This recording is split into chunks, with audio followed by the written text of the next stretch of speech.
Minha recomendação é que todos tenham em mãos bloco de anotação, caneta ou lápis. A Bíblia, tão importante quanto a sua leitura diariamente, nos traz refrigério para a alma, sabedoria, sobretudo nos aproxima de Deus, fortalecendo assim a nossa fé e esperança. Abençoado e abençoada. Todos nós temos a necessidade de estarmos em comunhão com Deus diariamente. Comunhão esta através da leitura da Bíblia. Dedicar tempo aos nossos devocionais, orar junto conosco.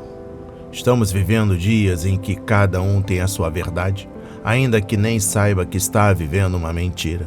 Cada um quer viver a sua verdade melhor, vender a sua verdade. A Bíblia está cheia de promessa, mas ela será concretizada se você acreditar na palavra de Deus. Precisamos acreditar na palavra de Deus. É muito fácil crer quando as coisas estão cooperando, quando as promessas estão vindo. Alimente a sua fé quando tudo vier contra. A sua palavra tem muito mais força do que as coisas contrárias que estão vindo contra você.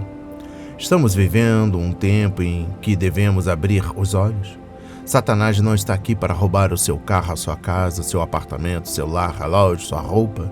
Ele vem para roubar a semente, esta que está sendo semeada agora para a sua vida, a sua fé e os propósitos que Deus tem para você. Precisamos usar todos os recursos que Deus tem nos dado, incentivar a leitura da Bíblia, estudar. A Bíblia Sagrada nos faz gerar a fé, nos faz ter o alimento, a cura, a restauração. A compreensão da palavra vem através da revelação pelo Espírito Santo. Senhor, revele a compreensão da sua palavra. Senhor, me dê a compreensão de sua palavra hoje e sempre. Em nome de Jesus. Amém. E graças a Deus. Se desconecte de tudo e permita que a palavra do Senhor adentre o seu coração. Vamos para a leitura no livro 1 de Samuel, capítulo 13. Guerra entre os israelitas e os filisteus. Saul havia reinado em Israel durante 1 ano. No segundo ano do seu reinado sobre o povo, escolheu 3.000 homens de Israel. 2.000 estavam com Saul em Micmas e na região montanhosa de Betel, e 1.000 estavam com Jonatas em Gibeá de Benjamim.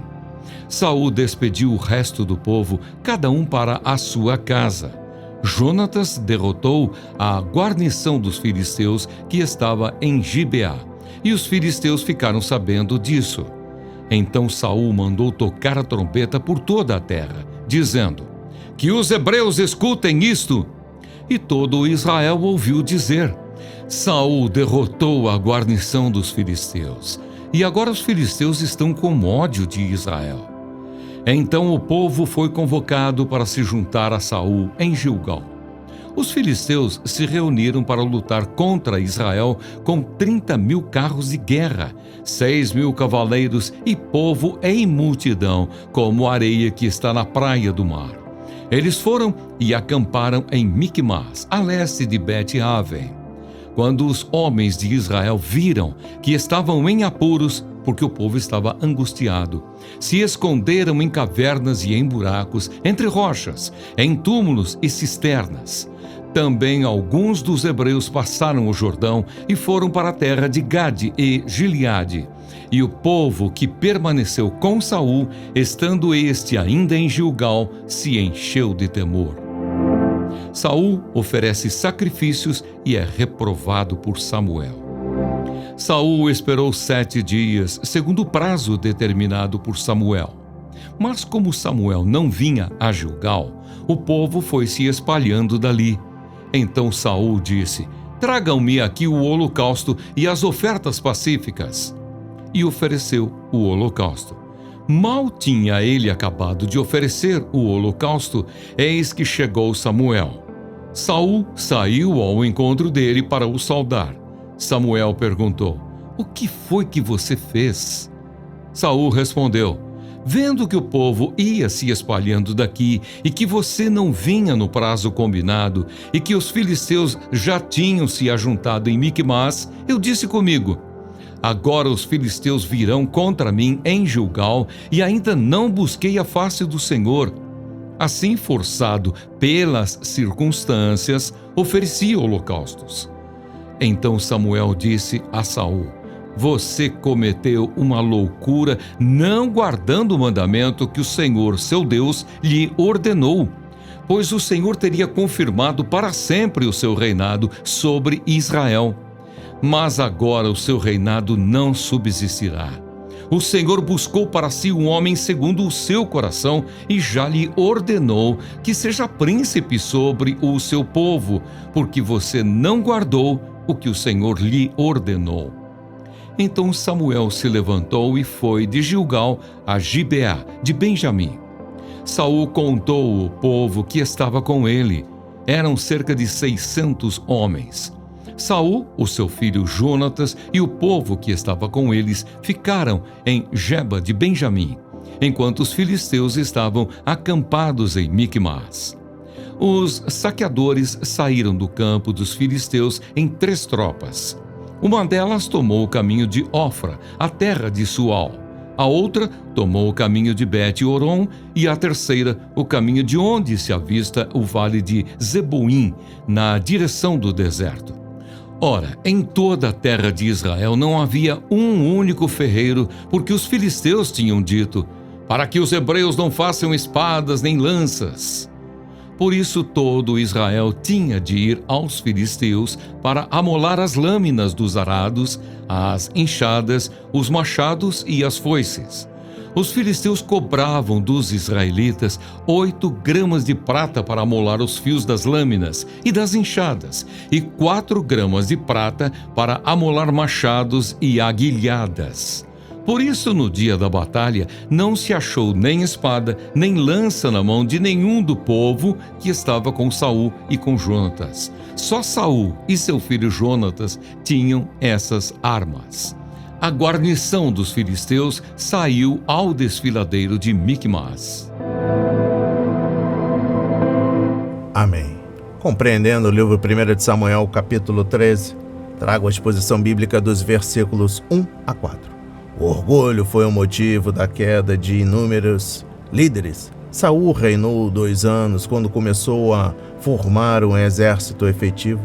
O fato de que Israel estava reunindo uma força armada colocou os filisteus em alerta. Eles tinham tropas em diversas partes do país e monitoravam a situação com cuidado. Exposição bíblica dos versículos 3 e 4. Quem tocou a trombeta e pareceu levar o crédito pela vitória? Saul, filho de Quis. Como principal comandante, ele estava convocando mais homens porque sabia que muitas batalhas estavam pela frente, mas deveria ter dado o devido crédito ao seu filho corajoso. Compreendendo o versículo 3, Saul chamou os israelitas de hebreus em vez de homens de Israel. O nome pode ter vindo de Eber, antepassado de Abraão, conforme Gênesis 10, versículo 21, ou talvez da palavra que significa atravessar. Os antepassados de Abraão foram aqueles que atravessaram o rio Eufrates e entraram na terra de Canaã. Josué 24, versículos 2 e 3. Compreendendo o versículo 8, como Samuel havia ordenado, Saul esperou 7 dias, conforme capítulo 10, versículo 8, e quanto mais ele aguardava, mais preocupado ficava. Seu exército estava se dissolvendo, o inimigo mobilizava-se rapidamente, a situação parecia perdida. Aquela situação foi a maneira que Deus usou para testar a fé e a paciência de Saul. Sem fé e paciência, não podemos receber o que o Senhor promete, conforme Hebreus 6, versículo 12. Incredulidade e impaciência são marcas de imaturidade espiritual, conforme Tiago 1, versículos 1 a 8. Se não aprendermos a confiar em Deus e esperar seu tempo, não poderemos aprender as outras lições que Ele deseja nos ensinar, nem poderemos receber as bênçãos que Ele planejou para nós. Exposição bíblica dos versículos 10 a 12. À medida que Saul tem seu caráter corroído, nós o vemos enganando cada vez mais a si mesmo e aos outros. Desobediência e teimosia sempre nos afastam cada vez mais de Deus. Exposição bíblica dos versículos 13 a 14. Saul, como um tolo, pensou que poderia desobedecer a Deus e escapar sem sofrer punição, e ainda achou que seu procedimento errado poderia trazer a bênção de Deus sobre si mesmo e seu exército. E eu encerro a compreensão do livro 1 de Samuel, capítulo 13, com a exposição bíblica dos versículos 16 a 22. A Igreja de Jesus Cristo, hoje, pode às vezes se assemelhar ao exército de Saul na maneira como funciona ou deixa de funcionar, e quando isso acontece, a culpa é nossa. Por meio de sua maravilhosa obra na cruz, nosso Senhor derrotou todos os inimigos e seu poder está à disposição de seu povo. Temos a armadura e as armas de que precisamos, conforme Efésios 6, versículos 10 a 11. E a sua palavra nos diz tudo o que temos de saber sobre a estratégia do inimigo e os recursos que temos em Cristo. Tudo o que ele pede é que confiemos nele e obedeçamos às suas ordens, e ele nos ajudará a vencer a batalha. Vamos para a leitura no livro de Salmos, capítulo 88. Oração de um sofredor. Cântico, Salmo dos filhos de Corá, ao mestre de canto, para ser cantado com cítara. Salmo didático de Emã, Ezraíta. Ó Senhor Deus da minha salvação, dia e noite clamo diante de ti. Chegue à tua presença a minha oração. Inclina os teus ouvidos ao meu clamor, pois a minha alma está cheia de angústias e a minha vida já se aproxima da morte. Sou contado com os que descem ao abismo. Sou como um homem sem força, atirado entre os mortos, como os feridos de morte que jazem na sepultura, dos quais já não te lembras, pois foram abandonados pelas tuas mãos. Puseste-me na mais profunda cova, nos lugares tenebrosos, nos abismos. Sobre mim pesa a tua ira. Tu me abates com todas as tuas ondas. Afastaste de mim os meus conhecidos e me fizeste objeto de abominação para com eles. Estou preso e não vejo como sair. Os meus olhos desfalecem de aflição. Dia após dia venho clamando a ti, Senhor, e a ti levanto as minhas mãos. Será que farás maravilhas para os mortos? Ou será que os finados se levantarão para te louvar? A tua bondade será anunciada na sepultura? A tua fidelidade nos abismos? Acaso nas trevas se manifestam as tuas maravilhas? E a tua justiça na terra do esquecimento? Mas eu, Senhor, clamo a ti por socorro, e de madrugada dirijo a ti a minha oração. Por que rejeitas, Senhor, a minha alma e ocultas de mim o teu rosto? Ando aflito e prestes a morrer desde moço. Sob o peso dos teus terrores, estou desorientado. Sobre mim passou a tua ira. Os teus terrores acabaram comigo. O dia todo eles me rodeiam como água. A um tempo me circundam. Para longe de mim afastaste os amigos e companheiros. Os meus conhecidos agora são as trevas. Amém. Compreendendo o livro de Salmos, capítulo 88, exposição bíblica dos versículos 1 e 2. A vida de Emã não foi fácil. Versículo 15. E agora havia ficado ainda mais difícil. E ele sentia que a morte estava muito próxima.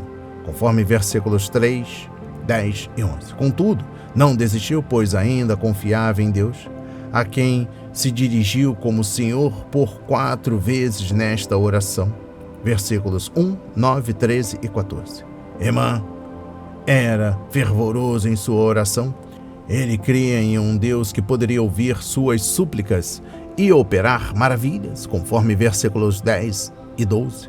Um Deus que o amava e era fiel ao seu povo. Versículo 11. Tudo isso é prova de fé no coração de Emã. mesmo ele tendo falado como se estivesse pronto para desistir. Ele orava dia e noite, versículos 1 e 9, e esperava que não houvesse obstáculo algum entre suas orações e o Senhor. Exposição bíblica dos versículos 3 a 9. Não há lugar para a hipocrisia na oração pessoal. Um dos primeiros passos para o avivamento é sermos totalmente transparentes quando oramos e não dizermos ao Senhor algo que não é verdadeiro ou que realmente não queremos dizer.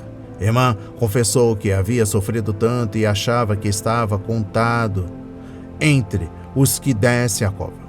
Ele estava sem forças e se sentia esquecido pelo Senhor. Os servos do Senhor que viveram nos tempos do Antigo Testamento não tinham a plena luz da revelação acerca da morte e da vida após ela. É por isso que não devemos nos surpreender com a descrição que ele faz do Sheol, o mundo dos mortos. O Senhor não se esqueceu do seu povo na morte, nem deixa de cuidar dele. Exposição bíblica dos versículos 6 e 7. Irmã também disse ao Senhor que ele era responsável por seus problemas. A mão de Deus colocou-o na cova, Sheol, a sepultura, e a ira do Senhor estava fluindo sobre ele como ondas do mar se quebrando, conforme capítulo 42, versículo 8.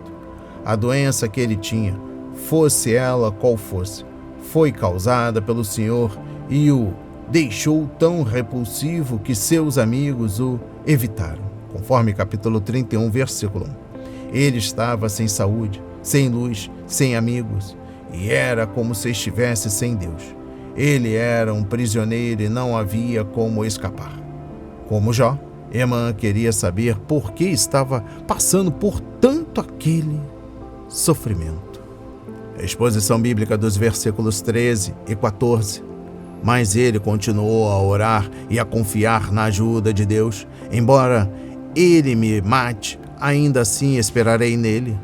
Conforme Jó 13, versículo 15. Apesar disso, esta certeza eu tenho, viverei até ver a bondade do Senhor na terra. Espere no Senhor, seja forte, coragem, espere no Senhor. Salmos 27, versículos 13 e 14. O Senhor sempre tem a última palavra e não será escuridão. Nunca, nem na escuridão, devemos duvidar de que Deus nos ensinou na luz. E eu encerro a compreensão do livro de Salmos, capítulo 88, com a exposição bíblica dos versículos 15 a 18. Não sabemos qual seria essa aflição que veio ao salmista no início da vida, mas é doloroso pensar que ele sofreu durante toda a vida e durante o dia todo.